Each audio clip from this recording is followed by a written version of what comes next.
Olá, sejam bem-vindos ao nosso segundo episódio de podcast em vídeo. Então, para todos que nos assistem, por favor, depois deixem suas sugestões, feedbacks nas nossas redes sociais ou no nosso e-mail. Hoje eu tenho o prazer de receber aqui o Dr. Leonardo Vedolin, diretor médico de hospitais diagnósticos da DASA, e o João Miranda, que é diretor de produtos digitais da DASA. E a ideia aqui é a gente conversar um pouquinho sobre as plataformas digitais e como isso vem impactando médicos e pacientes e todo o setor de saúde. Para aqueles que deixando bem claro, para aqueles que estão nos ouvindo, né, nas plataformas de áudio, no Spotify, se quiserem também dar uma espiadinha no YouTube, para dar uma olhadinha no nosso vídeo, também serão bem-vindos. Então, João Vedolin, contextualizando um pouco aqui, hoje o tema é tecnologia, transformação digital na saúde, temas que já eram uma grande tendência nos últimos anos, mas que, obviamente, sofreram uma grande aceleração nos últimos 2 anos, 1 ano e meio, como consequência dessa pandemia que a gente ainda vive. Nesse contexto, acho que surgiram alguns temas que ficaram bastante famosos, muito utilizados. Eu acho que um deles, é a palavra plataforma, em vários cenários. Plataforma de streaming, de investimento, de comércio, e-commerce, educação e também, obviamente, plataforma de saúde. Então, para a gente começar a aquecer um pouquinho, o que é isso? Qual que é o conceito de plataforma de saúde? Bom, Fernanda, em primeiro lugar, muito obrigado pelo convite, é um prazer estar aqui contigo. Parabéns também pela toda a entrega da Daseduca nesses meses todos, né? A gente sabe que a Daseduca, como plataforma, né? Já que o tema é esse, ela teve um crescimento exponencial na pandemia, né? Eu acho que isso tem a ver com o que a gente vai conversar aqui hoje. E eu vou começar aqui, depois o João pode explorar um pouco mais a questão tecnológica, ele é o expert em tecnologia aqui. Acho que o conceito de plataforma está muito ligado a um conceito mãe, que é a transformação digital, né? Quando a gente fala de plataforma, é muito difícil separar isso de transformação digital. O que é transformação digital? Transformação digital é uma tendência que já vinha acontecendo no mundo, em outros setores, e que basicamente propõe uma mudança na forma como as companhias elas endereçam os problemas das pessoas, usando muito mais a tecnologia como base de posicionamento e transformação de sua estratégia. E aí, obviamente, como a gente cresceu, né, e desenvolveu métodos tecnológicos, sejam porque a capacidade de processamento de informação aumentou, os chips eles ficaram muito mais poderosos, as pessoas foram adquirindo competências ao longo do tempo. Esse ambiente de desenvolvimento de tecnologia, com um mundo mais volátil, mais complexo, muito mais competitivo, fez com que a alternativa de criar soluções de uma forma alternativa do que estava sendo feito no passado, através de um outro modelo, que é o modelo de plataforma, ganhou tração. E a saúde, ao contrário de outros setores, já estava um pouco atrasada. A gente vê educação, por exemplo, finanças, acho que talvez seja o maior varejo, já há um bom tempo se desenvolvendo nisso. A saúde estava um pouco para trás, porque a gente pode explorar isso aqui, é um setor que, de fato, ele é mais peculiar em alguns pontos, e ela, na pandemia, ela ganhou bastante tração. E aí eu acho que nesse mundo de plataformas de transformação digital, tem várias coisas que são importantes a gente ponderar aqui. Uma delas é de que forma as empresas elas se relacionam com os seus clientes, de que forma as empresas entendem os competidores, como é que as empresas usam dados, como é que as empresas inovam e como é que as empresas geram valor. Essas 5 coisas, né? Clientes, mercado, competição, dados, valor, inovação, elas estão totalmente ligadas ao conceito de plataforma. Então, eu acho que para começo de conversa é isso, né? Plataforma faz parte da transformação digital é uma tendência do mundo e que a saúde embarca agora e acelera com a pandemia, e a expectativa é que isso não pare mais, né, João, e continue expandindo. Então, acho que essa era a minha ponderação aqui de início. Boa, Vedolin, concordo 100% com o que você colocou. Também reforço aqui o agradecimento e o prazer de estar aqui falando com você, Fê, e com o Vedolin, por estar tratando um tema tão importante. Eu adicionaria ao ponto que o Vedolin colocou, conectividade e integração. Então, concordo 100%, plataforma está muito correlacionada à transformação digital, mas o conceito de plataforma está bem relacionado à integração. Então, no mercado de saúde, principalmente, em que os processos eram muito fracionados, ou ainda são, em certa medida, fracionados, acho que o conceito de plataforma vem para conectar e integrar uma troca de informações mais fácil, né, um complemento. No caso, né, o que a gente tem trabalhado na DASA de plataforma, a gente traz muita conveniência para o paciente, então ele não tem que interagir com o médico, pegar os exames, depois voltar com o médico. A plataforma, o conceito de plataforma conecta todas as interações que ele tem com médicos, com exames, com hospitais. E quando ele passa para um médico, ele consegue, pela sua plataforma e o médico pela sua plataforma, conseguir enxergar e ter uma centralização de informações maiores. Então, eu adicionaria aos pontos do Vedolin aqui conectividade e uma centralização de informações. Esse conceito de plataforma no mercado de saúde é bastante transformacional também. Legal, então acho que vocês já trouxeram vários pontos que a ideia é se aprofundar justamente neles aqui ao longo do episódio, a gente vai ter bastante coisa para conversar. Como a gente já comentou, o ritmo de transformação acelerou demais, e o Vedolin trouxe um ponto que o setor de saúde já era um pouco atrasado em relação a isso, e foi o mais impactado por causa de uma pandemia que a gente viveu. Todos foram impactados, mas o de saúde teve que se adaptar mais rapidamente, né, por questões óbvias. Como é que foi essa adaptação, essa necessidade de adaptação rápida pra gente, né, na liderança aí de uma das principais empresas de saúde do Brasil? Eu acho que, eu concordo com o João que essa tendência, como ela já existia, né, tinham seguramente empresas mais preparadas e outras menos preparadas para o enfrentamento. E o engraçado é que as empresas mais preparadas, de fato, elas já estavam com iniciativas de transformação digital com ou sem plataforma engatilhadas, outras já em processo de desenvolvimento e algumas em rampa de expansão. E essas que estavam em algum desses 3 últimos pontos que eu falei, especialmente a última que estava em expansão, foi muito mais fácil enfrentar a pandemia, porque, de novo, né, nesse conceito de transformação digital plataformas, a gente está falando muito de uma capacidade de as empresas e os líderes que estão nessas empresas perceberem mudanças e se adaptarem rapidamente a isso, propondo soluções, testando soluções, endereçando isso ao longo do tempo. E isso não é só no setor de saúde, mas no setor de saúde foi muito forte, né? Por várias razões. Primeiro porque a cadeia de suprimento, como todos sabemos, estava rompida ou se rompeu ao longo dos meses, desde fevereiro, março de 2020 no Brasil, a partir de março e abril de 2020. Isso gerou quebra de paradigmas que as empresas tiveram que se adaptar.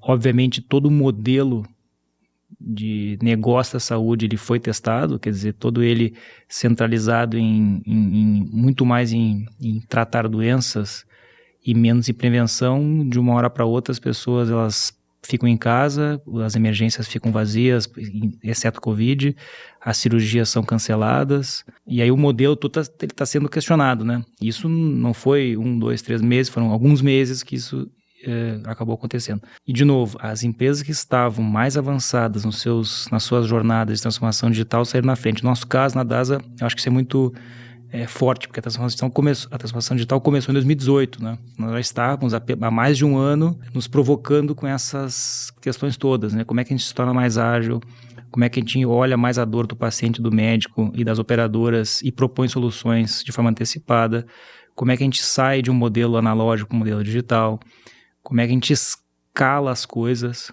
e mais, como é que a gente muda a companhia, que é uma companhia gigante, para se adaptar a isso e fazê-lo, né? Porque também não adianta só 3, 4, 5, 10, 20 pessoas ter ideia se 40 mil não entendem o que está acontecendo. Então, eu acho que a pandemia, ela fez com que a separação entre as empresas que serão de maior sucesso nos próximos anos e aquelas que talvez fracassem ou que tenham menos sucesso, ficasse mais óbvia, né?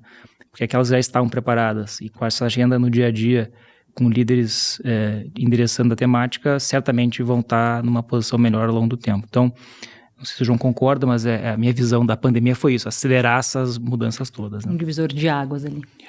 Acho que a pandemia acelerou várias transformações já em andamento, né? Então a gente está falando de streaming, de música e filme, estamos falando de entrega de comida, e-commerce explodiu, mas são transformações que já estavam em andamento, né? A pandemia veio e acelerou essas transformações.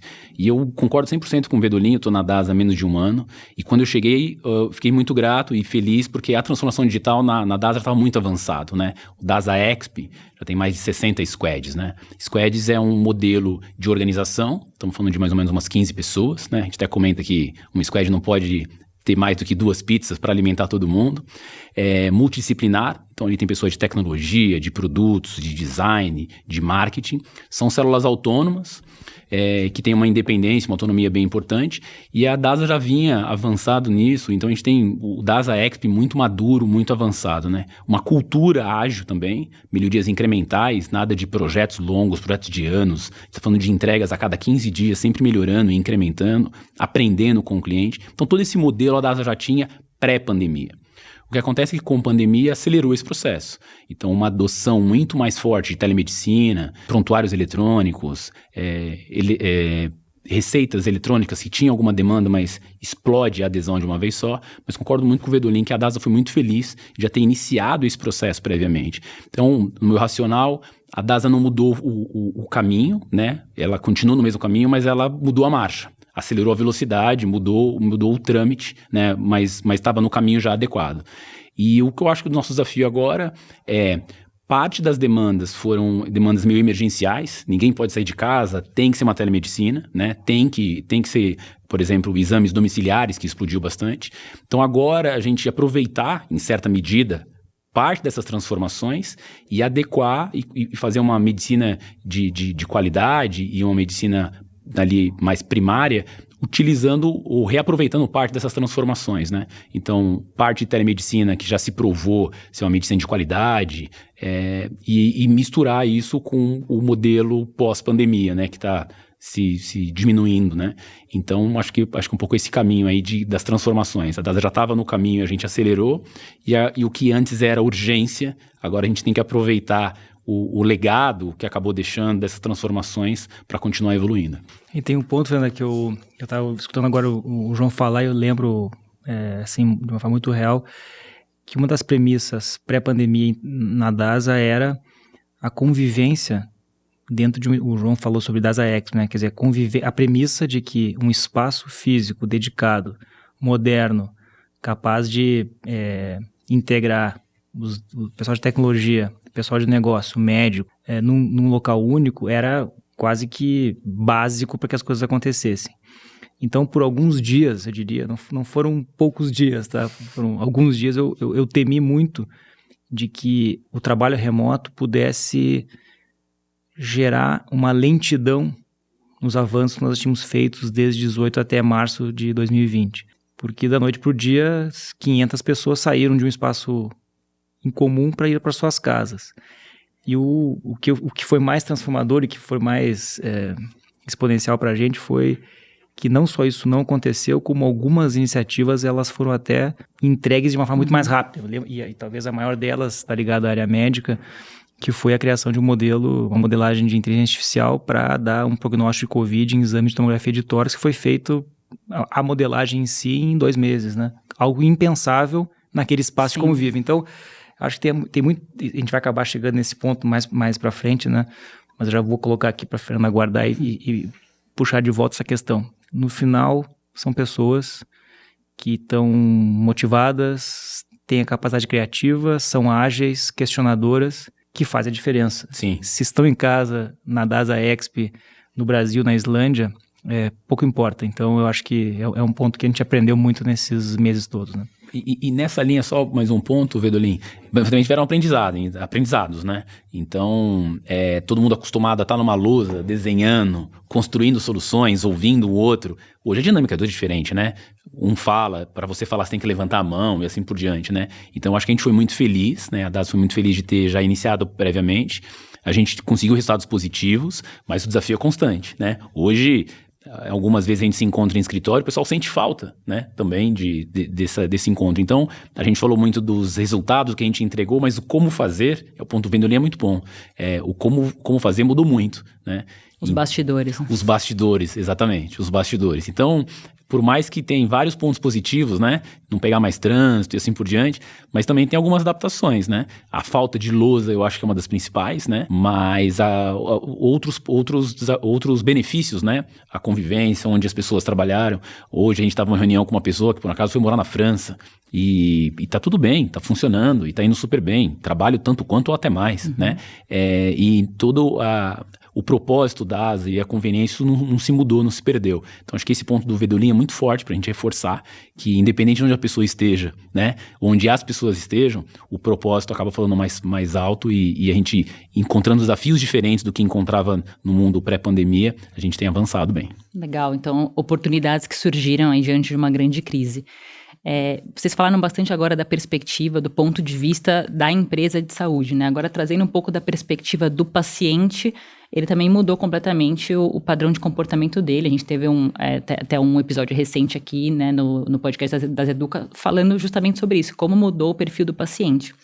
E hoje a gente percebe eles muito mais adeptos qualquer coisa de tecnologia, inclusive aplicativos de saúde, uso de dispositivos, né? Enfim, tudo isso meio que de uma forma espontânea, assim, né? Porque também estava todo mundo remoto, todo mundo precisava se virar de alguma forma e a tecnologia coube muito bem nesse sentido. Só que ao mesmo tempo, né, a gente percebe, e a gente falando aqui sobre a importância de uma plataforma digital que tem sido construída em todas as empresas de saúde, a gente percebe também que tem diferentes gerações, né? A gente trabalha com pacientes hoje de todas as idades, né? Então, alguns nativos digitais, super adeptos a essas plataformas, dispositivos, etc., mas alguns ainda com dificuldade de acesso, resistência, que ainda estão acostumados com aquele esquema de ligar para fazer agendamento e buscar o seu resultado de exame pessoalmente, né, numa unidade de saúde, que querem ainda ter esse tipo de experiência.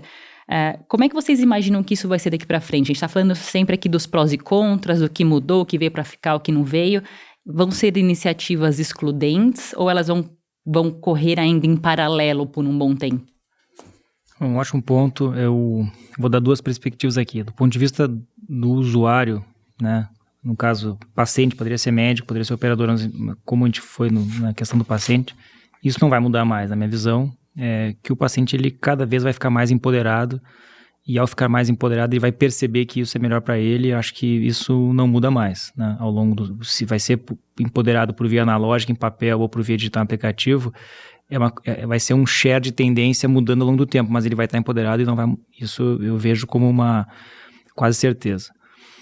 E a outra perspectiva seria do ponto de vista da companhia, né? Das empresas, né? Que tem um pouco a ver com essa pergunta de: existem pacientes analógicos, existirão pacientes analógicos, existem pacientes digitais, existirão pacientes digitais. Um digital, ele não tem necessidade de ser analógico. O analógico talvez não tenha necessidade de ser digital. O problema é que a companhia, para conseguir atingir os dois, ela necessariamente precisa ser digital, ela precisa endereçar o problema digital e também o problema analógico ao mesmo tempo.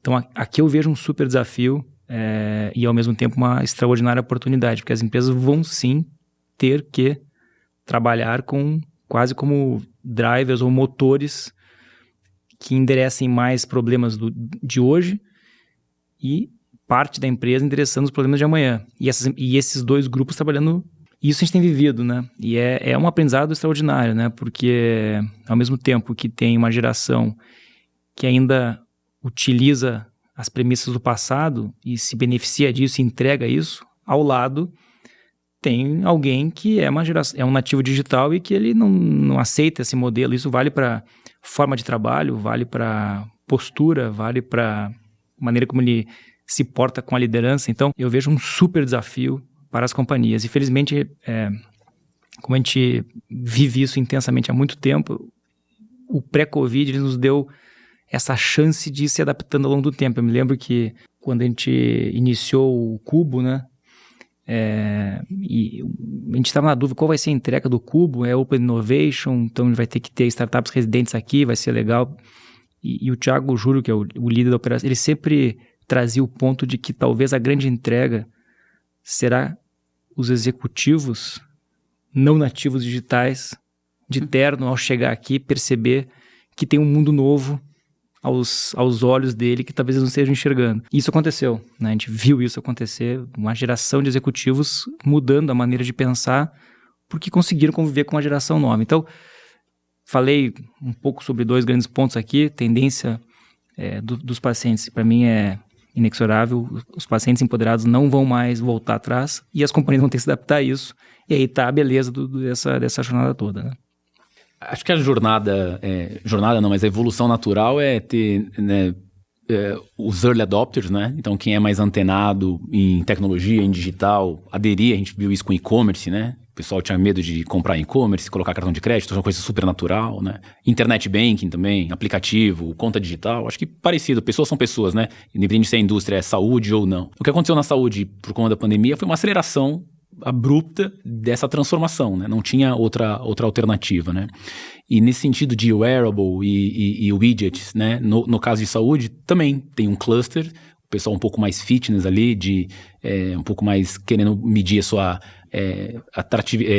atividade, né? Nível de atividade, em alguns casos até um pouco redes sociais, posta. Foto. Então, tem um cluster ali muito definido, né?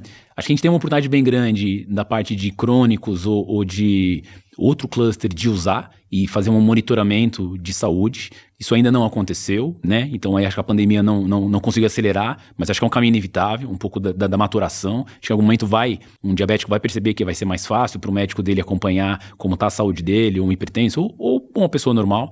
Então, começar a utilizar wearables para se conectar ao médico, acho que é uma evolução natural, né? Então, a gente tem early adopters um pouco mais no mundo fitness atualmente, tem gente até coloca no aplicativo o que está comendo, e em algum momento a gente vai expandir e o wearables vão ser uma coisa um pouco mais comum, né? Para todo o público aí, para toda a população em geral. Mas é uma evolução, né? Em alguns aspectos a pandemia acelerou, como telemedicina, acho que é o exemplo mais clássico, né? Prescrição digital, agendamento, né? Então, o exemplo da plataforma, o nosso goal o paciente sai do médico, ele tem que escolher o dia, a hora e o lugar, e só.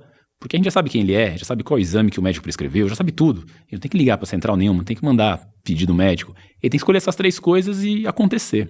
E, eventualmente, o médico e ele vão decidir se eles vão ter que voltar para discutir o exame, para discutir o tratamento. Então, eu acho que é uma evolução natural, em que, em alguns casos, a pandemia deu uma acelerada, mas, em alguns casos, é isso. São clusters, um público mais digital, aí tanto paciente quanto médico. Existem médicos muito mais digitais do que outros, né? E pacientes também.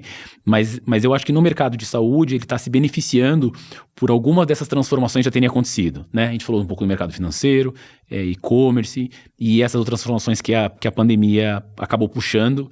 E o wearables, que foi um exemplo, eu acho que também vai seguir por esse caminho. Ou seja, o fato de as pessoas já terem tido experiência com outras plataformas antes vão fazer com que a adaptação às plataformas de saúde sejam menos difíceis, né? Perfeito. Um exemplo, só assim, rápido, a gente começou a fazer uma POC com a Alexa, né? Sim. Então, da pessoa na Alexa começou a responder alguns questionários para a gente acompanhar a saúde do crônico. Tempos atrás, a gente teria que explicar o que é Alexa, o que vai ser, quem é que está ouvindo e assim por diante. Nos primeiros testes, a pessoa já sabia o que era Alexa. Meio caminho andado, entendeu? Então, várias dessas transformações, a gente reaproveita, né, um pouco da digitalização que tem acontecido no mundo e retroalimenta. O mercado de saúde é mais delicado, tem outros pontos muito mais sensíveis, mas a gente acaba aproveitando de algumas evoluções de outras indústrias que já acabaram acontecendo. Legal. Trazendo aqui uns pontos que você citou, João, no começo, que a ideia de uma plataforma é, de fato, a gente centralizar diversos dados ali, né?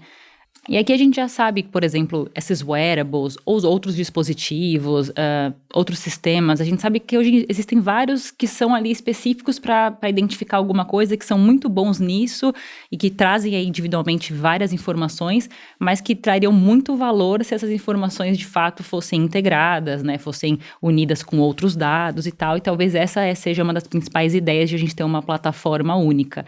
Só que sempre que a gente fala sobre isso, e a gente já teve aqui vários episódios falando sobre isso, surge um desafio que é a interoperabilidade dos sistemas, que é como de fato a gente vai fazer com que vários aplicativos, sistemas, wearables que trazem informações diferentes se juntem em uma única plataforma para que, em conjunto, esses dados tragam realmente um grande valor para o paciente. Como que você tem enxergado isso hoje?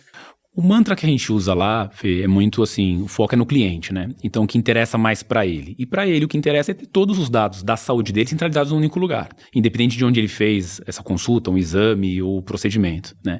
Então, a lógica nossa é muito essa. Então, é uma plataforma agnóstica, independente da marca, independente se foi laboratório, hospital, qualquer uma das coisas, a gente tenta centralizar muito as informações. Um pouco do que o Vedolin falou, empoderar o paciente. Então, o paciente, quando chegar no médico, ele querer saber como está a saúde dele, ele ter um lugar que ele consiga enxergar como é que está isso, como é que está evoluindo. A nossa lógica sempre foi ser aberta. Então, a gente tem a DASA todas as marcas da DASA já estão conectadas à plataforma que a gente está desenvolvendo, mas a gente também está super aberto a conectar a outros laboratórios, a outros hospitais. A lógica é essa, né? O dado é do paciente. Acho que em algum momento, colocando aqui um pouco até no meu CPF aqui, acho que vai ter uma discussão um pouco do que teve do Open Banking. Pode ter o Open Saúde, uma discussão de como interoperabilizar, alguém regreando, né, definindo um pouco essas regras, mas a lógica do que a gente tem construído na DASA é de uma plataforma bastante interoperável. E esse empoderamento ao paciente traz diversas vantagens para ele, né? Ele se sente mais consciente da saúde dele. Um dos pontos que eu assisti o último episódio, o Dr. Campana e a doutora Cláudia apresentaram sobre o gap de rastreio, né? No caso de uma mamografia. A gente pode e vai fazer isso, já está fazendo, alertas para o paciente. Olha, já passou algum tempo que você fez esse exame. A gente não está pedindo para ele fazer exame num laboratório DASA. A gente está falando que ele tem que cuidar da saúde dele, né? E independente de onde ele faça, ele pode colocar na plataforma. Olha, eu fiz aqui, o resultado foi esse. Então, ele é mais centrado no paciente, né? Na centralização. Do lado do médico, a vantagem é a mesma, né?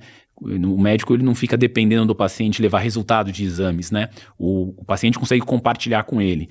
E as nossas plataformas para o médico envolve, além da centralização, mas a gente quer agilizar também, não ficar dependendo tanto do paciente, dessa interação, né? Então, quando ele prescreve alguma coisa, o paciente recebe na hora, a gente facilitar o tratamento do que foi prescrito para ele, ou se é um exame, naquele nosso sonho de ele escolher só 3 variáveis, aonde, em que dia e somente.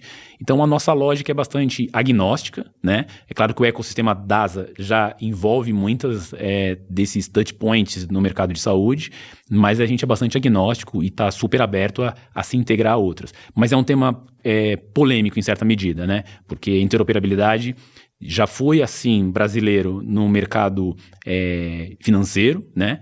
E no mercado de saúde ainda tem umas particularidades e alguns requisitos ainda mais delicados. Mas a nossa cabeça é bastante open source. Acho que fazendo um link mais uma vez com o que o Vedolin falou, o Cubo é um pouco disso. Quando a gente faz parceria com alguma startup, a gente não tem que comprar aquela startup. Não tem. Em alguns momentos, em algumas dessas parcerias, a startup cresce muito. A gente fala que a ideia é essa mesmo, é ela crescer, a gente crescer e o ecossistema como um todo. Então, o mantra que a gente tem lá é isso, centralização nos nossos clientes. A gente tem operadora, a gente tem o médico e tem o paciente. Nesse ponto aí, eu concordo 100% com o João, é bem rápido. Tem uma camada, quando a gente fala em interoperabilidade, tem uma camada que é a infraestrutura, device, 5G... e coisas técnica.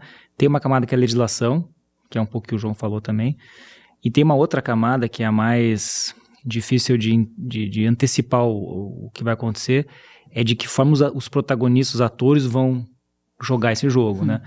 E eu volto para aquele meu primeiro comentário, que tem a ver com plataforma. Plataforma é um espaço onde a soma não é zero, né? Não tem um que ganha e um que perde.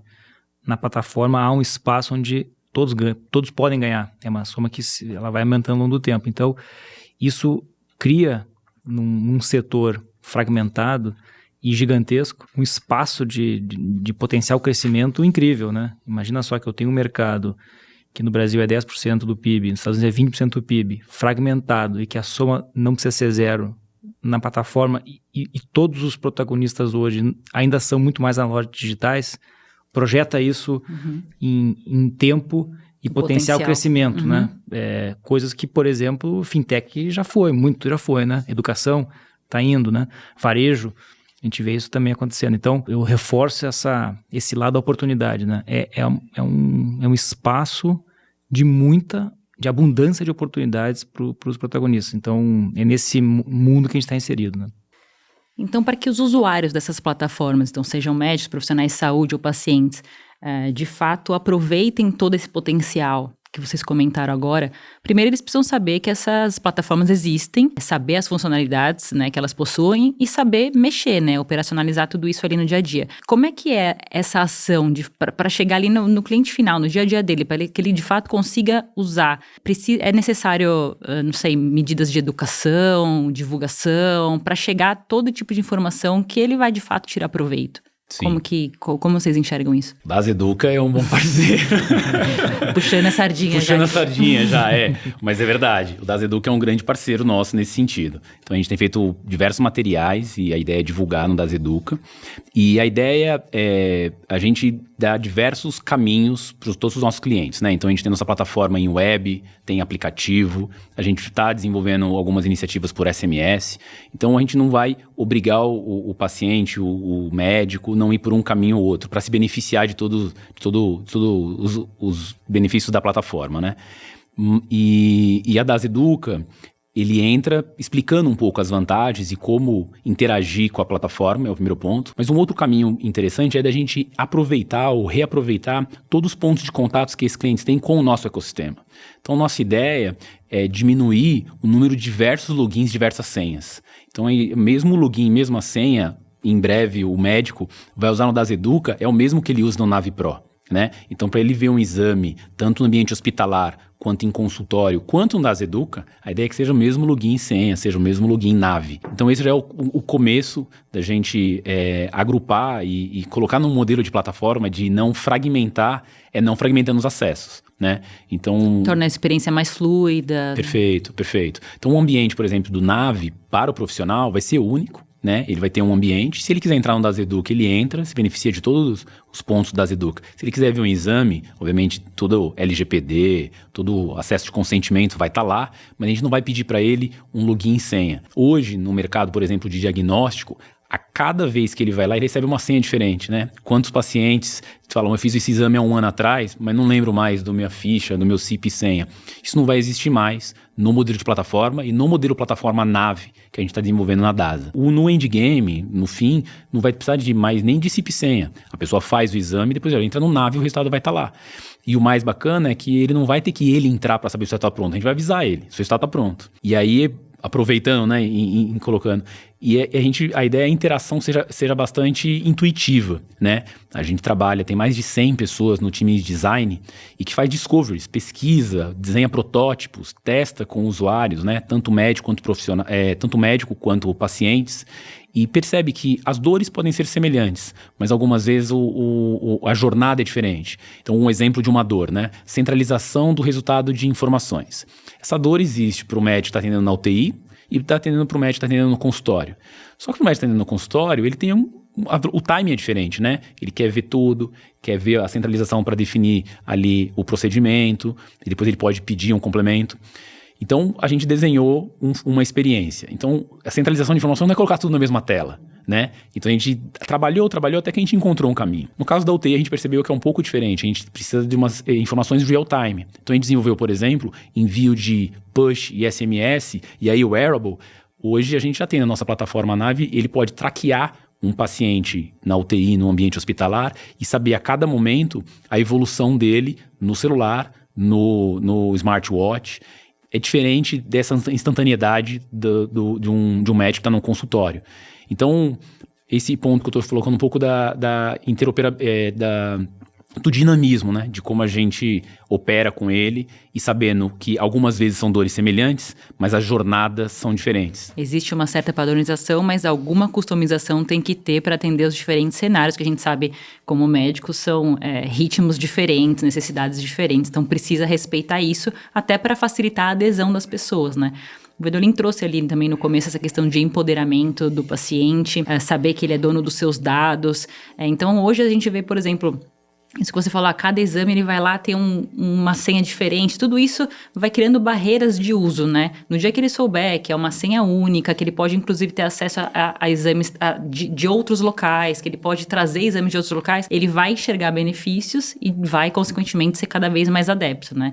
Então, falando um pouco sobre essa questão de empoderamento, assim, do paciente, qual que é a experiência até agora em relação a isso? Antes de criar algo que deixa a sensação de que o paciente está em... Porque isso tem muito a ver, é muito um feeling, né? Uma sensação, né? Qual é a métrica de engajamento do paciente, né? A gente pode discutir 2 horas isso e talvez não chegue com nenhuma conclusão. Acho que tem dois pontos aqui. O João, ele já falou, eu vou reforçar porque eu acho que são muito incríveis isso. O primeiro tem muito a ver com o método de trabalho, reforçar cada vez mais aquilo que ele espera, né? É muito bonito falar que, não, eu vou fazer uma pesquisa de campo para escutar o que ele quer e depois eu vou desenvolver.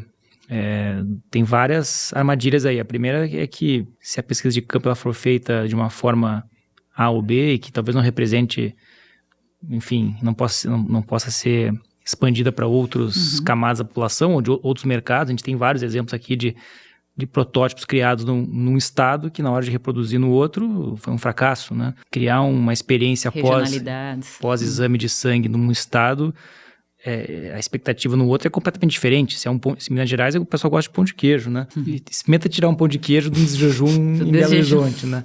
Então, por que eu falei isso? Porque isso é um caminho sem volta e o nosso estado mental, ele nos afasta um pouco disso. Então, o ponto aqui é, a cada sprint, sempre reforçar a visão, né? Que a visão muda, né? A visão muda, as empresas mudam e a visão também muda, né? Então, isso que o João falou é muito importante. Assim, o engajamento, a premissa do engajamento é reforçar sempre a expectativa dele, que a gente sabe que pode mudar ao longo do tempo. Então, esse é um ponto. Segundo ponto, o João falou também, eu vou reforçar, ele falou 100 pessoas em design, né? Pode ter passado isso, a gente é uma empresa de saúde, né? 100 colaboradores falando em design. E tem várias formas de entender design, né? E a que eu mais gosto é a seguinte, qualquer solução tem que ser simples, né? Então, eu acho que aí tem um outro desafio incrível, que é como é que a gente faz tudo isso que a gente falou até agora ser simples, né? Numa pessoa que está sobrecarregada com informação, né? Ela... até um bom teste esse, abrir um smartphone de alguém e ver quantas telas de apps estão disponíveis ali. Tem pessoas que vão formando caixinhas, né? Então, é só as caixinhas dos jornais, caixinhas de aplicativos de saúde, caixinhas... Então, grupos de... Tá todo mundo sobrecarregado. Então, esse é um grande desafio. O design ele é fantástico para isso, né? Porque ele quebra premissas nossas históricas em saúde e isso, de certa forma, ele projeta o engajamento. Então, resolvido isso, né? A forma como a gente trabalha e reforçar o que o paciente espera, né? Médico da mesma forma. E segundo, propor uma solução que seja baseada em design simples e que ele possa usá-la no uso constante e crescimento, são as premissas. Depois... E engajamento é um caminho que a gente tem perseguido há um bom tempo. A gente vê a necessidade muito alta de métricas, né? E que também não são fáceis de rastrear, de pivotar, mas não tem como não fazer isso com métrica. E no final do dia, o engajamento dele é de que forma ele vai se sentir melhor com aquela informação que ele recebeu, com aquilo que ele tem. Então... muita atenção que a gente tem tido, não só em métrica que mede o meio, mas qual é a métrica que mede o fim, né? Porque se no final o desfecho dele for ruim, será que adiantou tudo que a gente fez, né? Uhum. Então, como uma empresa de saúde que tem um propósito muito sólido, será que eu vou ficar pleno como instituição, sabendo que ele vai estar cheio de informações dentro de um aplicativo ou numa plataforma, mas a saúde dele não melhorou? Na nossa visão, a nossa missão não está cumprida. Então, eu falei 3 grandes coisas aqui, mas a saúde para mim é mais importante. Isso tem que mudar o desfecho dele. Perfeito. Que no caso nosso aqui é a saúde. Sim, que é cada vez mais prevenção, maior propósito. Que é o nosso maior propósito. Então, para não ficar no mundo da plataforma e esquecer que a gente está, no fundo, querendo transformar essa das pessoas e fazer a saúde das pessoas ser cada vez melhor, né? Ótimo ponto, Vedolin. A gente também não pode perder essa discussão aqui de plataforma e tecnologia e deixar em segundo plano a saúde, né? Então, todos esses aspectos, todas essas transformações, esses mantras e essas inspirações que a gente tem em outras indústrias que já tiveram uma transformação digital mais acelerada, mas o propósito é exatamente esse, é melhorar a saúde das pessoas, né? Então, a gente tem exemplos de funcionários e que se inspiram muito nesse propósito, né? É que a indústria, o mercado de saúde tem um propósito muito bacana. E isso é muito legal, porque quando você desenvolve uma jornada digital que seja mais intuitiva, que mostre para aquela pessoa melhor como está a saúde, o que apoia o médico de alguma decisão clínica dele ali, o impacto é muito nobre, né? A gente melhora a vida das pessoas, né? Então, é um ótimo ponto assim, que você colocou, e a gente tem que relembrar isso frequentemente e em alguns momentos não pode se perder no mundo da tecnologia ou da intuitividade. Como você colocou, a gente tem 100 designers, tem mais de 3 mil pessoas desenvolvendo e a gente sempre tem que lembrar o propósito que é o mais nobre de todos, que é melhorar a vida de todo mundo. Perfeito. Ainda um pouco nesse sentido de pessoas, da percepção final, da experiência, além da saúde, óbvio, como vocês bem comentaram, é o nosso propósito. Essas plataformas, elas são também um novo canal de comunicação entre o paciente, o médico a empresa, o paciente a empresa, enfim, que facilita muita coisa, agiliza muita coisa, mas, por outro lado, é um jeito remoto de se comunicar, né, mais distante. Então, facilita, mas tem esse lado, talvez seja um pouco mais impessoal, que para a saúde pesa bastante. A gente sabe que, como vocês comentaram, é um mercado peculiar, é um jeito diferente de lidar, a pessoa lida com a saúde de um jeito diferente com que ela lida todo o resto da vida dela. Então, no fim das contas, assim, qual que é a ideia? Aproxima ou distancia, né, as pessoas do setor de saúde, do médico, das empresas? Essa é fácil. Aproxima, com certeza, por várias razões. A maior delas é de que, apesar de o mundo analógico potencialmente ele ser mais próximo do que o digital, em tese, quando a gente escuta as pessoas, existem inúmeras pesquisas que a gente fez, as pessoas não estavam satisfeitas com aquilo que estava sendo proposto. Não estavam, né? Setor fragmentado, custo elevado, gaps, nós mesmos, né? Eu me lembro lá atrás, numa reunião, falando sobre isso, nós tínhamos lá idealizando plataformas numa reunião, numa mesa assim, várias pessoas falaram num certo momento, começou com uma, né?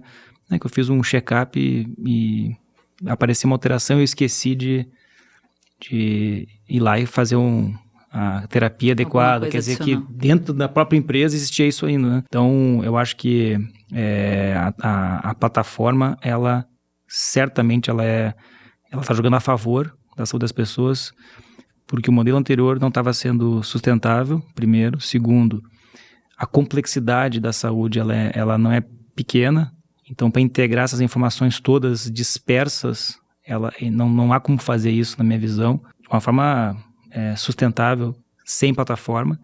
E por fim, precisa crescer, né?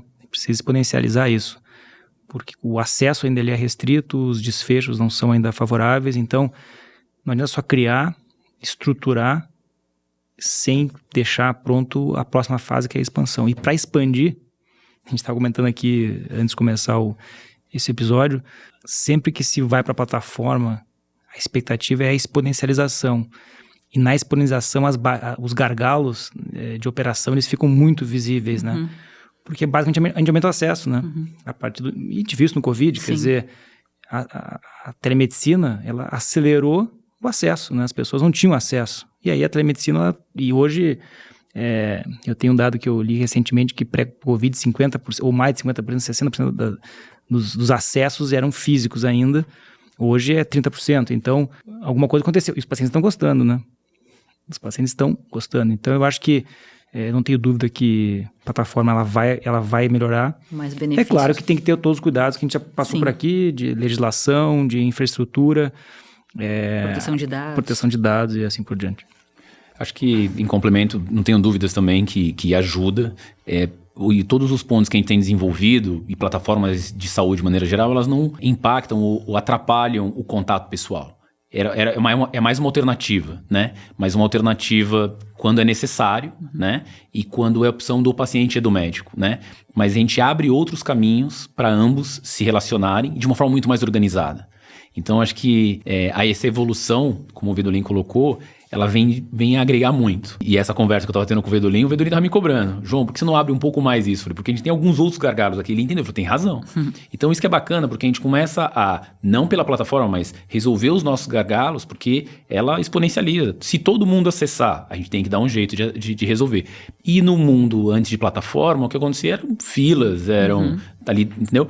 Outros tipos de gargalos. Outros tipos de gargalo, Fê. Exatamente, outros tipos de gargalo. Então, como ela não atrapalha o contato físico, né, não inibe, ela dá mais uma alternativa, então nosso entendimento é super benéfico.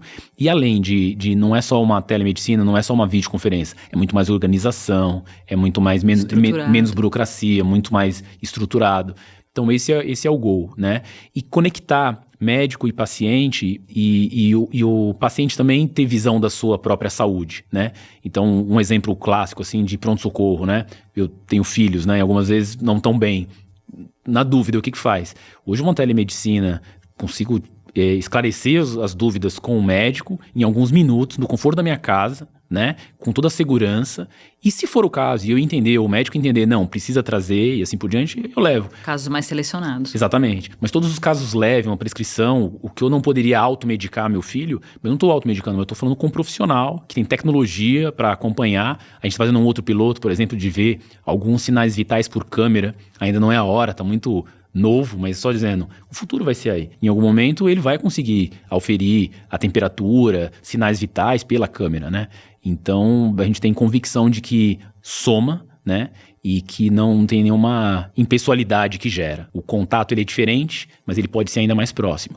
E também tem os lembretes e os alertas que não depende de ninguém, que o próprio algoritmo ou inteligência artificial lembra. Então o gap de cuidado vai ficar ali alertando, né? É como se fosse o WhatsApp, fica vermelhinho ali, você não leu essa mensagem, você não leu essa mensagem. Então, um exemplo do link, ele falou do amigo dele que fez check-up e não resolveu. A gente desenvolve caminhos e maneiras que intuitivamente vai alertar. Você ainda não resolveu isso. Você ainda não resolveu isso. E não depende necessariamente de um médico, de tempos em tempos, ele ir lá conversar com o médico lembrar daquilo. Então, tem essas outras vantagens também que não depende nem de um humano para fazer o lembrete para o paciente tratar da sua própria saúde.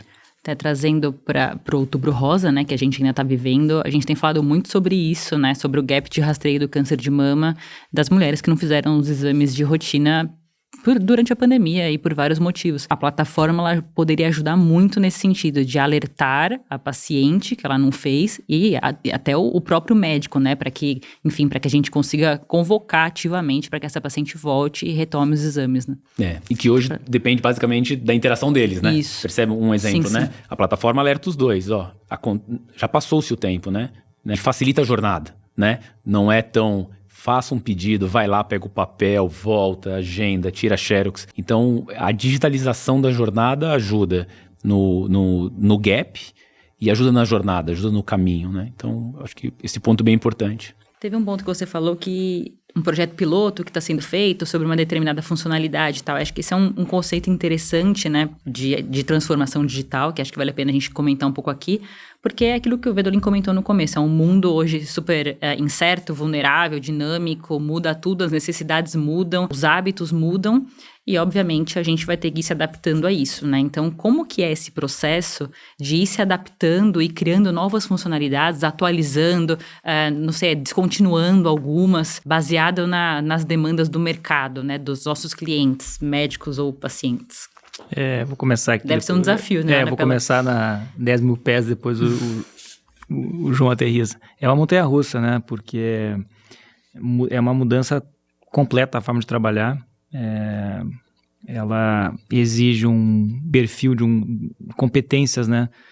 Que muitas empresas naturalmente não terão, né? As chamadas capacidades digitais, né? Quer dizer, pessoas, tecnologia, infraestrutura. Por outro lado, ela é tão intuitiva, assim, no sentido de desenvolvimento, que é quase inacreditável que a gente nunca trabalhou assim no passado, né? Quer dizer, aquela ideia aquele modelo mental, né? Alguém idealiza alguma coisa, tem uma ideação, essa ideação passa por um comitê, esse comitê lê as 10 ideias principais daquele mês, escolhe 3, as 3 vão para uma análise de viabilidade, se contrata as pessoas para fazer o projeto, 6 meses depois tem um protótipo, 9 meses depois se testa, né? Cara, o mundo mudou em 9 meses, né? Então, aquilo que eu tenho lá não serve para mais nada. Então, parece tão simples isso, né? Mas a montanha-russa por quê? Porque é muito instável isso, né? E muda a forma como as empresas devem se organizar. Não há espaço pro chefe numa estrutura como essa, né? Não tem como ter chefe, né? Aquela figura centralizadora autoritária que diz comando e controle para onde eu vou, né? Para onde eu vou, não. O que tem que ser feito? O bom líder, ele dá o direcionamento. Agora, o que tem que ser feito é muito mais descentralizado para o time que está ali tocando o protótipo, né? Então, especificamente no meu caso, eu não vim de tecnologia, eu sou médico, né? E não tinha experiência prévia antes da DASA nesse mundo. Eu posso afirmar categoricamente que a forma como eu enxergo as coisas, né, e como é que os problemas se resolvem, sejam eles profissionais ou não, mudou por essa forma de trabalho. Então, a 10 mil pés é isso, né? no chão da fábrica, no Gemba, o João vai explicar agora. A parceria é boa nesse sentido. Mas dando, né, reforçando esse conceito que o Vedolin colocou, como é que a gente divide lá, né? Existem desafios que a gente não tem dúvida de como tem que resolver, tem dúvida de qual a melhor forma de resolver. Então ali não é um teste de conceito, não é uma POC, tem que resolver. Então a gente estuda, faz um discovery para ver a melhor forma, a forma mais intuitiva, a que gera menos atrito, a que é segura. Então é um modelo de desenvolvimento. Os squads basicamente, a maior parte do tempo, desenvolvem nesse caminho. Mas a gente tem um modelo de POC, ou teste de conceito, que quando surge uma ideia, ou algumas vezes uma oportunidade, nem é uma ideia, exemplo que eu trouxe para vocês aqui de sinais vitais por câmera de celular, foi uma oportunidade. Apareceu uma empresa fazendo esse modelo, alguns falaram sobre a precisão ou imprecisão, a gente falou, sabe o quê? Vamos testar. Colocamos no ar, sem um grande desenvolvimento, né? Rodamos com alguns e tivemos alguns aprendizados. Aprendizados sobre aprovação, né? Sobre a acuracidade, né? E se faz sentido para o nosso modelo. Então, a gente tem feito isso, a gente precisa fazer mais ainda. O TJ, o Thiago Júlio lá no Cubo, nos ajuda muito a conectar com algumas startups, porque as startups já tiveram essa ideia, já pivotaram, têm um conceito e então nos ajudam a acelerar esse caminho, né? Então, a forma de fazer está sendo bastante essa, né? De testar. Se o teste faz sentido, se a gente vê que é sucesso, daí a gente coloca na squad para fazer alguma coisa escalável. Porque também não daria para pegar ideias dessas e fazer coisas escaláveis. A gente tá brincando aqui, o Vedolin me cobrando de algumas iniciativas para a gente escalar. Não é hora de escalar. A gente tem uma outra esteira que a gente testa rápido, tira aprendizados, decide se descarta, se aprende ou se vai para frente. Então esse é um pouco o caminho que acelera o teste. E se for para falhar, né, o fast fail é isso. Se for para falhar, que fale rápido. Não funciona isso agora. Ok, daqui a alguns anos pode ser que funcione, mas agora não funciona. Então é um pouco do que a gente está implementando na companhia e a forma que a gente está trabalhando agora assim. Dois aprendizados, só para não deixar passar, que isso é um assunto super relevante para todos, né? O primeiro deles, dizer não às iniciativas que surgem é tão ou mais importante que sim, né? Isso também não é intuitivo, né? Matar ideias, né? Matar ideias parece assim que o cara é chato pra caramba, porque ele mata a ideia. No mundo de muitas ideias e de recursos finitos, né? Saber matar ideias também faz parte do jogo, né? Sim. Porque ele não vai conseguir fazer tudo. Então e não é fácil, obviamente, né? Acho que esse é um ponto de aprendizado, né? O que a gente tem que dizer não, naquele momento pelo menos. E o segundo, que eu acho incrível também, quando o João falou em squad, né? Eu acho que a analogia que eu faço aqui, para quem não é muito do mundo de tecnologia, é como se fosse uma pequena empresa, né? De 12 pessoas que vão fazer um produto. Então, é quase como se criassem empresas, no caso das 60 empresas, que vai ter um líder, que é o líder dessa squad, um PO, e essa empresa tem que se organizar e andar sozinha, né? E estão todos eles remotos, né? É uma empresa virtual que não se conhecia, e são 60, e alguém vai ter que integrar essas 60 empresas dentro de uma estratégia macro que tem que ser endereçada. O papel do João, no caso das squads de plataforma. Então, é um mundo muito diferente, assim, né? Quando a gente olha os modelos tradicionais de companhia e de desenvolvimento de soluções. Por que eu digo que é uma empresa, né? Porque o líder da squad é ele que tem a palavra final do que vai ser feito, não é o CEO da companhia. Uhum. É o líder da célula. Eles têm autonomia. Ele tem autonomia para fazer isso. Então, tem histórias tradicionais que a gente viveu ao longo do tempo de como isso mexe com a estrutura da companhia e com a cultura até, né? Quer dizer, uma cultura que não pode mais ser centralizada, porque senão as coisas não acontecem. Então, é só para trazer mais 2 pontos aí de reflexão. Até essa questão de quando falar não, quando descobrir que alguma coisa simplesmente não dá certo, existe muito paralelo com isso em medicina, né? Nem todo trabalho científico tem um resultado positivo que a gente esperava. Às vezes o resultado é negativo e é um resultado super relevante também, né? E tal coisa não deu certo, infelizmente, bola pra frente. Isso aí. No mundo da tecnologia, a gente inventou, parecido com o mundo da medicina, um atestado de óbito de ideias. Porque algumas ideias parecem tão sexy, tão bacana, e vira e mexe e voltam, sabe? Uhum. Vamos fazer essa ideia.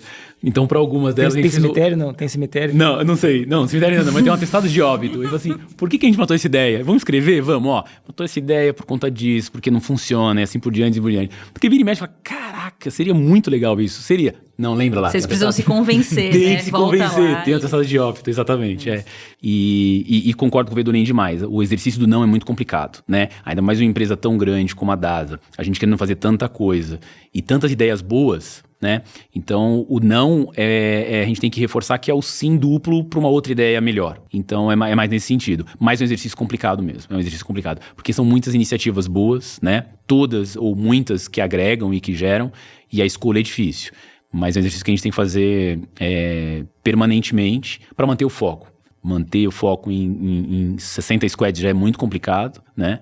E nos projetos, as iniciativas, a transformação é muito grande. Então é um exercício que tem que ser feito. Tanto o atestado de óbito de ideias, como eu brinquei com vocês aqui, mas é verdade, a gente tem atestado de óbito de ideias, quanto o dizer não para algumas delas. É um exercício necessário para a gente ter mais foco e ter mais velocidade naquelas ideias que comparativamente são melhores e que a gente tem que entregar primeiro. Partindo agora aqui, já chegando próximo do nosso fim, partindo para o nosso encerramento. Tá gostoso, hein? Tá, né? Passando rápido. Tá indo bem.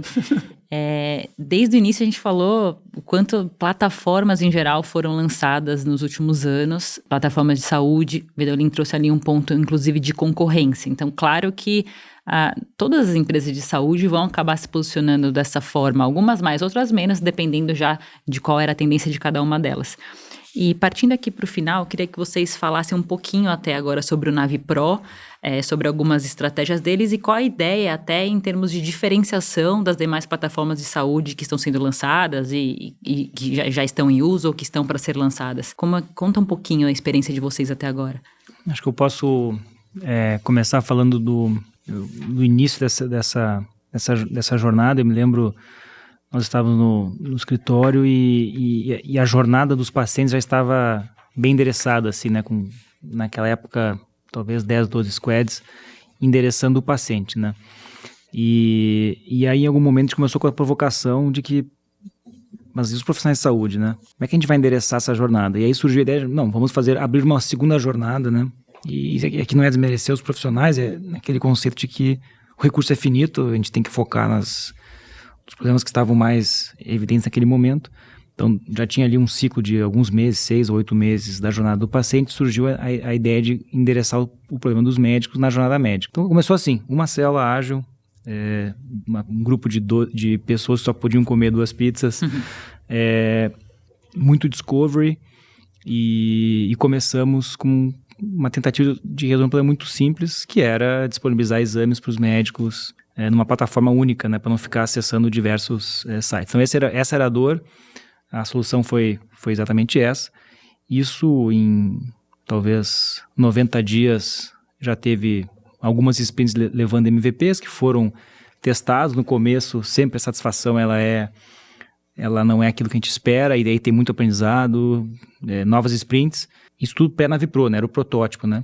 Até que teve um momento ali, talvez uns 6 a 9 meses atrás, que nós achávamos que estava pronto para dar o próximo passo, que era transformar esse MVP que levou um protótipo, que tinha sido testado, já tinha um nível de aprovação bom, tinha uma proposta de valor já clara, entregando resultado para um outro patamar, que era nessa esteira que o João comentou. Então, acho que esse é o período pré-Navipro, e hoje, né, o João pode explorar agora, é a estratégia que nós temos de relacionamento com os nossos, no caso do Pro, né, com os profissionais de saúde, especialmente os médicos, e basta acessar que a gente vê que é um protótipo que tem evoluído muito. Eu estava comentando com o João aqui antes de vir para cá, eu estava no Uber acessando e vi que tinha um feature novo, né? Isso que é legal, a gente vê, como a gente sabe que está sendo feito, né? O que é aparentemente um desenvolvimento incremental, ele tem um impacto potencial tão alto, né? Porque são vários os pequenos movimentos incrementais que ao longo de um semestre geram um produto de muito valor. Então, acho que o João podia explicar agora mais o momento que a gente está, né, João? o time lá, os desafios e dar contexto para todos. Legal, Vedolin. O Navi Pro hoje a gente está dividido em 4 grandes frentes, né? O Navi Exames, ele centraliza todos os exames, todos os laudos numa única plataforma. Então, como o Vedolin colocou, foi o inicial, ele é o primeiro. O médico consegue fazer um laudo evolutivo, consegue discutir o resultado com outros profissionais da DASA pela mesma plataforma, compartilhar a tela, e tem um caminho ainda evolutivo importante, mas uma das nossas iniciativas mais maduras, né, o Navi Exames. A gente tem o Navi Hospitais, que ele é semelhante, mas tem aquele ponto da instantaneidade que eu coloquei para vocês. O médico consegue acompanhar e traquear um determinado paciente ou vários pacientes e saber do resultado.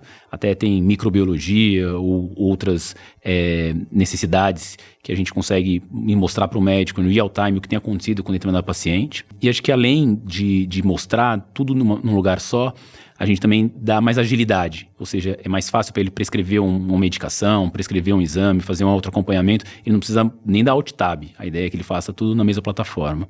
A gente tem outras 2 iniciativas, uma que é a plataforma de telemedicina. Aqui hoje a nossa plataforma do Navi tem utilizado mais médicos da própria DASA, mas em breve a gente vai abrir essa plataforma para todos os médicos de forma gratuita. Qualquer médico pode aderir ao Navi Pro Telemedicina e conseguir atender os seus pacientes com a tecnologia e todas as funcionalidades de forma gratuita, prescrevendo exames, prescrevendo medicamentos, fazendo telemedicina, acompanhamento, tendo um prontuário eletrônico. E mais uma vez, agnóstico. A gente está dizendo que essa plataforma é uma plataforma da DASA. Pode ser integrado à DASA ou não, pode fazer exames na DASA, mas não necessariamente. Ele é aberto a qualquer médico e paciente que queiram utilizar. E nesse modelo ainda da telemedicina, uma outra funcionalidade que a gente vai evoluir é fazer o match entre o paciente que está buscando aquela especialidade e o profissional que tem aquela especialidade. Essa é uma evolução fase 2 da telemedicina. E o quarto que a gente chama de resumo clínico. O resumo clínico é uma ferramenta muito poderosa, que além de concentrar todas as informações de resultado de exames, a gente concentra todos os pontos de contato que a gente tem daquele paciente. Então, todas as passagens dele que ele teve em médicos, todos os medicamentos que ele já tomou, todas as internações e procedimentos que já aconteceram. E aqui a gente tem um modelo que a gente chama de alertas, mas que tem muita inteligência artificial e muito algoritmo que leva em consideração todo esse número gigante de informações. A gente tem mais de 5 bilhões de dados no nosso data lake, leva em consideração tudo e dá algumas informações para o profissional. A chance daquele paciente ter, exemplo, diabetes ou gap de cuidado, gap de rastreio. Então, o resumo clínico é uma ferramenta muito poderosa e que a gente está super empolgado quando a gente vai escalar ela e disponibilizar isso. Nossa estratégia é não disponibilizar não só no nosso prontuário, mas integrar com diversos outros prontuários. Então, em resumo, essas são as grandes 4 iniciativas do Navi Pro e que a gente espera contribuir e apoiar o profissional aí nesse modelo de plataforma. Excelente, João. Eu mesma acho que não sabia de tantas coisas, fiquei super curiosa. Acho que todo mundo que está nos assistindo agora vai ter uma certa curiosidade para entrar, explorar e ver aí todas essas novas funcionalidades.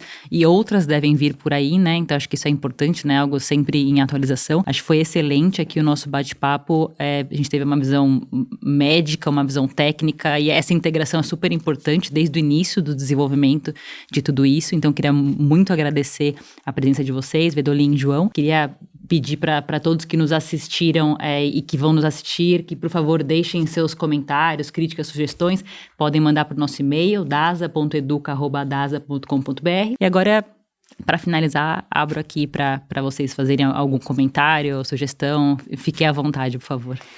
Bom, acho que primeiro reconhecer mais uma vez a DASA Educa, né, essa incrível iniciativa que começou ali com uma ideia de manter os médicos engajados no meio da pandemia. Esse é um MVP fantástico, né? Sim. É uma transformação digital, né? Eu ouço ele falando e vou imaginando. Exatamente, tinha um problema, que eram os médicos em trabalho afastados das unidades e dos hospitais, dos hospitais menos, né, nas unidades de diagnóstico, e que a solução era... E a DASA Educa surgiu aí, e hoje estamos aqui no estúdio gravando, quer dizer, isso em pouco tempo, né? Um pouco mais de um ano. Então, parabéns aí, Fernanda. E agradeço, obviamente, todo o seu apoio. O Vedolin sempre foi nosso grande sponsor da DASA Educa. Obrigado. E eu acho que o mais legal disso é perceber que quando um indivíduo, né, um colaborador dentro de uma empresa, ele tem uma rota ali de expectativas, de propósito, de forma de trabalho, alinhada com o mesmo na área que ele trabalha, né? Seja em tecnologia, seja na área médica, seja em finanças, na unidade de negócio. E essas duas coisas, né? O indivíduo, a área, se alinham a uma empresa, esses 3 pontos alinhados têm um poder de transformação extraordinário, né? Eu acho que tá vivendo isso tudo, né? Já no 6º ano de empresa, né? Pré-transformação digital, trans-transformação digital e agora já alguns anos pós-transformação digital, tem sido uma experiência extraordinária. Eu fico muito feliz em ver gerações de pessoas que estão passando por aqui, estão se desenvolvendo, pessoas que chegam, pessoas que saem, né? E a gente vê muita gente saindo também, né? E ao contrário do que posso imaginar, eu fico até grato de ver que o próprio mercado ele reconhece hoje a DAS como uma empresa de tecnologia, né? Porque os nossos talentos estão sendo atraídos pelo mercado. E isso é fantástico porque o propósito é muito forte, né? O propósito, ele de fato é ser a saúde que as pessoas desejam, o mundo precisa e seja com plataforma, seja com conversa, seja no pronto-socorro, coordenação de cuidado, uma unidade diagnóstica, a gente está fazendo esse trabalho, né?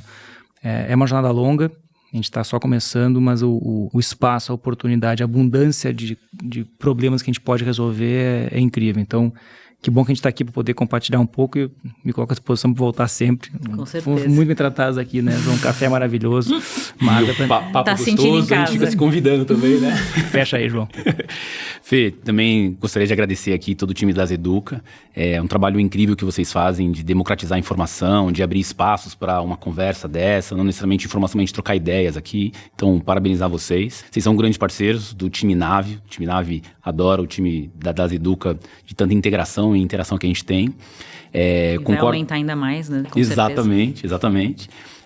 Reforçar o que o Vedolin colocou, esse é o day one, assim, a gente está no comecinho da transformação, então tem muita empolgação, a gente já fez bastante coisa, mas a gente está no começo dela, uma transformação longa, e toda a companhia sabe disso, né? A alta direção, todos os funcionários sabem que a gente tem muito a fazer ainda, tem um trabalho enorme para melhorar, tem muito a melhorar a vida das pessoas, muito a melhorar a saúde das pessoas. E também dizer que eu estou aqui representando, na verdade, 3 mil funcionários de tecnologia, de design, de produtos, de experiência, que são os grandes protagonistas dessa transformação, né? Junto e trabalhando com o time médico, essa parceria que vocês viram aqui, eu e o Vedolin, mas somos times muito parceiros, né? Então toda a DASA construindo e trabalhando num propósito comum, super nobre mais uma vez, de quem veio de outras indústrias, me apaixonei pelo mercado de saúde, não quero sair dele mais, porque a gente volta para casa, ou se já está no home office, já está em casa, mas com o sentimento de que a gente está construindo uma coisa muito bacana e que vai mexer e vai melhorar a vida de muitas pessoas. Então, mais uma vez, obrigado aí pelo espaço e parabéns pela iniciativa. Parabéns para você, para todo o seu time, pelo NaviPro. E parabéns e obrigada, Vedolin, pela liderança médica de NaviPro, da Zeduca e de todo o time médico da DASA. Obrigada, gente. Muito obrigado. Obrigado.